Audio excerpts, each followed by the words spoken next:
by the power of Grayskull.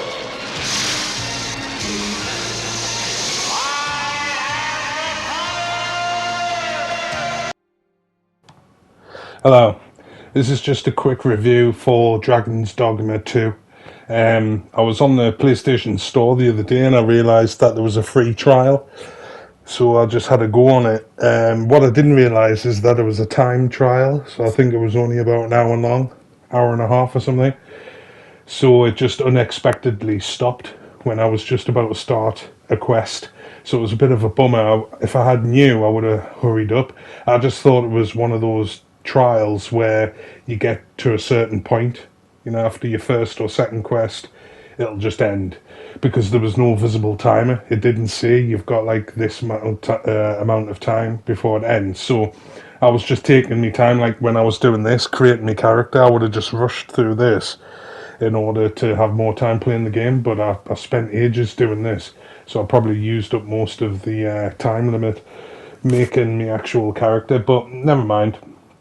It's on a discount. It's only 40 quid, I think, in the store, so I might buy it. I'm not sure.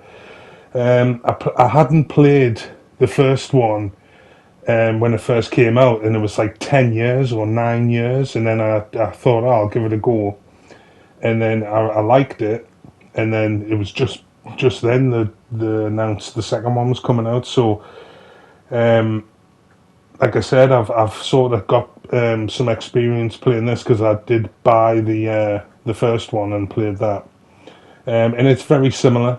They didn't have this race of characters, the lions. You couldn't have that on the first game, but if you've played Dragon's Dogma before, you know all about it. The pawns, like your companions, picking a vocation, which is like your job, whether you're a mage, an archer, a thief, or like a soldier.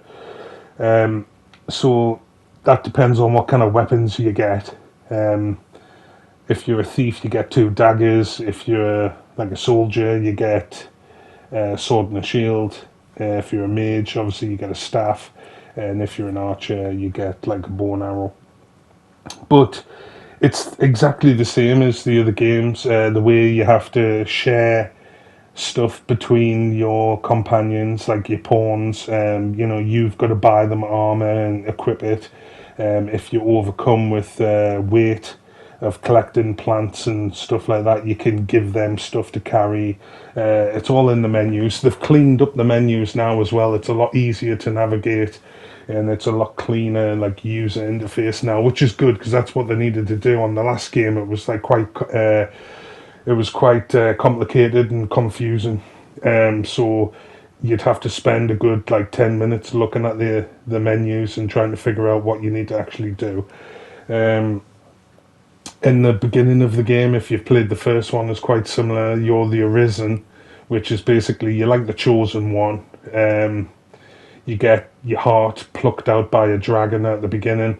This is the first one. And then you're on like a quest as the chosen one to get the dragon to give you your heart back or whatever. But this one's similar. Instead of fighting a dragon at the beginning, you fight like a Medusa snake thing that turns people to stone.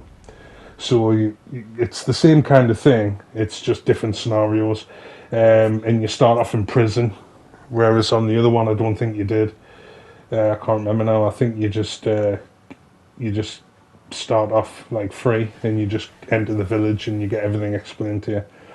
But like I said, the buttons are the same, the menus are the same, the gameplay is basically the same. It's a little bit better, the graphics are better, the movement's a bit better, because like I said, the first one came out like 10 years ago now, so it was it might have been a PS4 game. I don't think it was PS3, it might have been PS4, but it was, it wasn't dated and it held up. Like, the map was huge. You get a free roaming map to explore, and it was massive. It's the same on this game. And the quests are basically, it doesn't really hold your hand when it's explaining you what you've got to do. You've just got to sort of keep track of what you're doing. It doesn't have like crazy arrow like pointing where you need to go and like holding your hand. Like I said, showing you step by step what you need to do. So it just basically tells you what you need to do, and then you've got to just figure out and do it. So if it tells you to go somewhere on the map, there isn't an arrow pointing where you need to be. You just check your map, it'll show you where you need to go, and then you've just got to basically make your own way there, and just journey towards that and explore the map. It's all about exploration. It rewards you for being inquisitive and going around searching things. You find a lot of things. You can like find plants and potatoes and grapes and berries and shit, and you can combine them to make potions. It's a lot like Skyrim in that respect. Everything you find has a use. But like I said, the gameplay is the same. R2 is to pick stuff up like that, or you can jump and grab onto animals, and you can like climb up them, and you can do more damage. So say that Medusa's weak point is a head, then you can jump and hold R2. As long as you've got stamina, which is like the bar at the bottom, you've got like a health bar and a stamina bar, and as you're grabbing on with R2, your stamina's like slowly going down. So then it'll, like, if it runs out, you fall off. So but you can improve your stamina the more you play. Obviously you can upgrade your character and become better. This is the time where she's explaining what pawns are. But because I've already played it before, I already knew.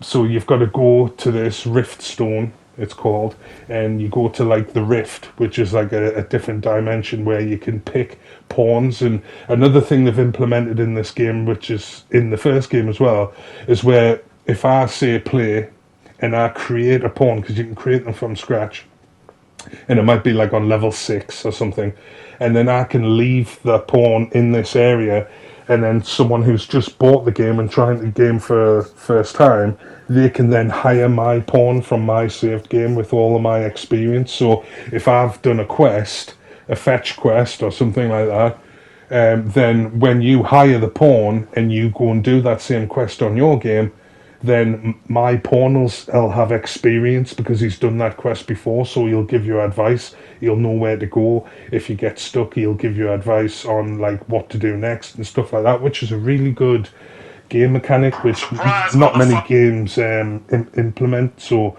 it's like past experience of other players that have played the game, like, can help you out, which is a really good idea.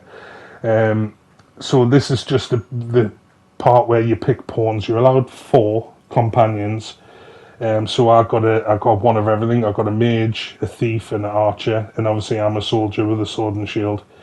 But there's like some of them, the higher levels, like if whatever I was on level 2, so the level 2 companions or pawns are free. There you can see RC, which is the currency. I forgot what it stands for, but they're 0 gold to like recruit them.